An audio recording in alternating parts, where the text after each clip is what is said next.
Nous sommes dans le vidéo numéro 4 et je vais consacrer toutes les vidéos 4 et les suivants à expliquer ce qu'est précisément un sampler. Et bon, je trouve ça important avant de poursuivre là, et d'aller en détail dans la playlist, le piano roll et le mixeur.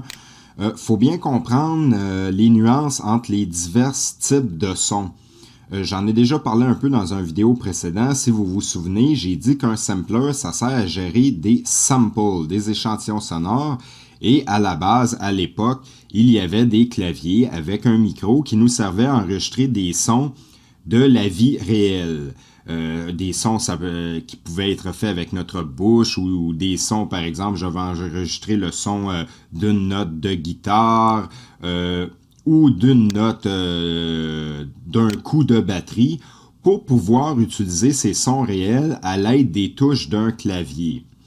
Bon, ça, je pense que tout le monde a compris. Mais, bon, pourquoi utiliser un sampler plutôt qu'un instrument virtuel, qu'un synthétiseur? Et c'est important de bien comprendre et de faire la différence des utilités premières des types de channel.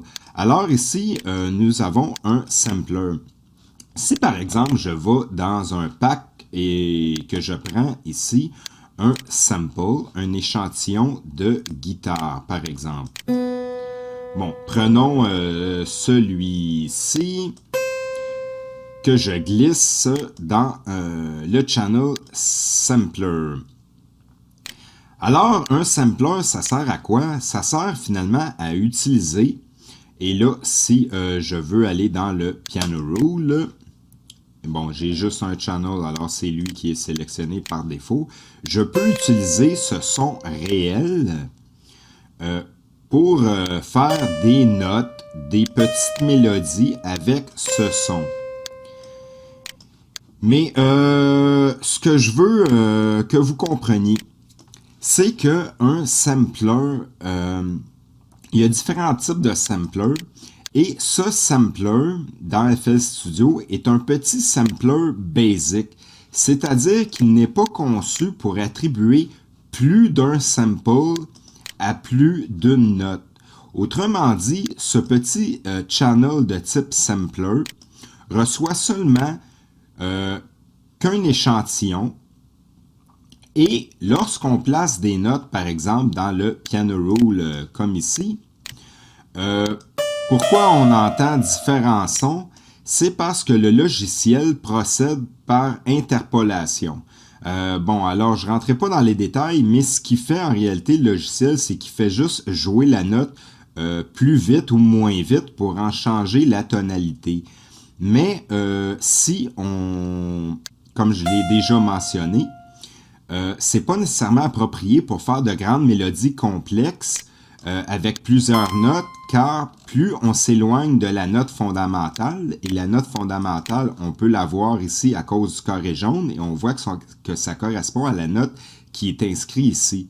Alors, celui qui a créé ce sample a nécessairement inclus une information dans le fichier pour indiquer à tout programme de sampler de placer, si on veut, la note sur cette note de piano. Les autres notes que l'on entend, ce sont des notes qui sont émulées finalement, qui sont transformées à partir de la première note. Alors, c'est pas nécessairement de la grande qualité et c'est pas fait pour faire des mélodies, disons, de style classique ou populaire. Ça dépend des styles de musique qu'on fait. Alors, pourquoi se servir? Et là, vous pouvez entendre si vous voyez bien.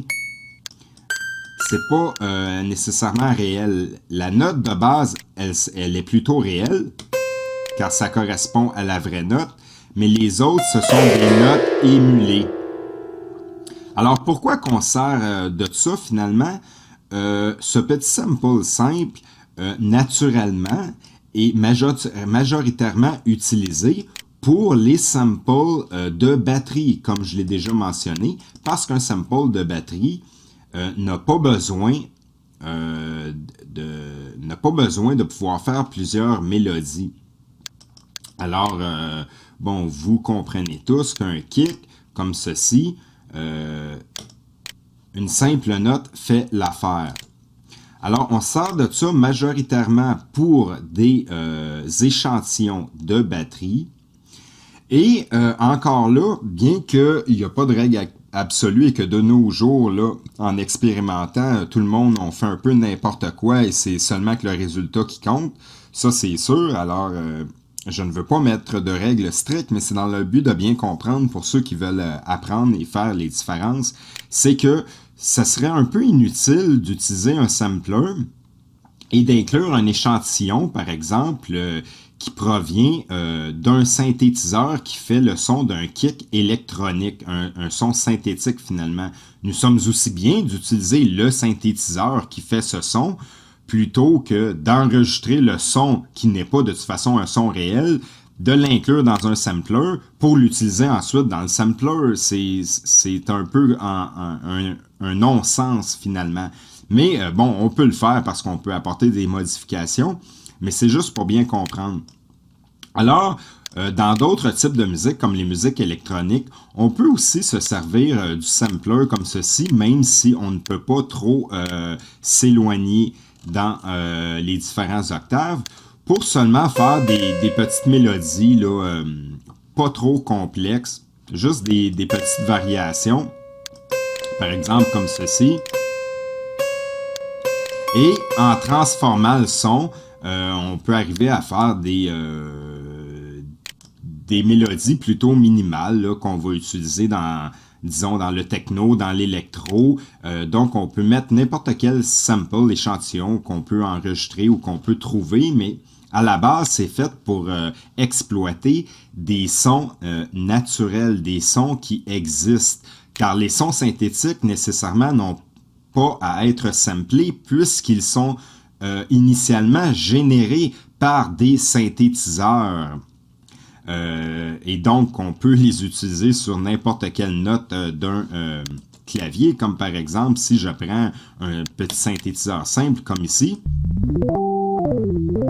vous voyez, ce n'est pas un son naturel. Alors, ce serait inutile, par exemple, là, que j'installe un micro pour enregistrer toutes les notes et ensuite les utiliser dans un sampler. Le sampler, initialement, c'est ce que je veux que vous saisissiez, a été créé pour utiliser des sons qui existent dans la vie, dans la nature, ou des sons qu'on veut enregistrer. Et il est principalement utilisé pour les samples de batterie. Alors, si vous faites plutôt des styles plutôt naturels, du classique, du jazz, c'est pas nécessairement approprié d'utiliser un petit sample de base comme celui-ci pour faire des mélodies complexes. Dans ce cas-là, si on veut utiliser des sons naturels, par exemple, le son plusieurs notes d'une guitare qui a été enregistrée, nous allons utiliser un autre type de sampler plus complexe dans lequel on peut assigner chaque note qui a été enregistrée, samplée à chaque note du piano. Et ce type de sampler, on va le voir dans le vidéo suivant.